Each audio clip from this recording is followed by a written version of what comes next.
পিতা উত্তম ৰত্নাকৰ পিতা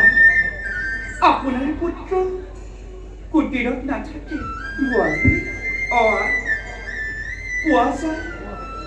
আৰু ৰাতি আহি সেইদৰে তেওঁ পিনিত ৰচনী পাৰ কৰিছে আৰু নোৱাৰো বুজিব কিহৰ বাবে তেওঁ এই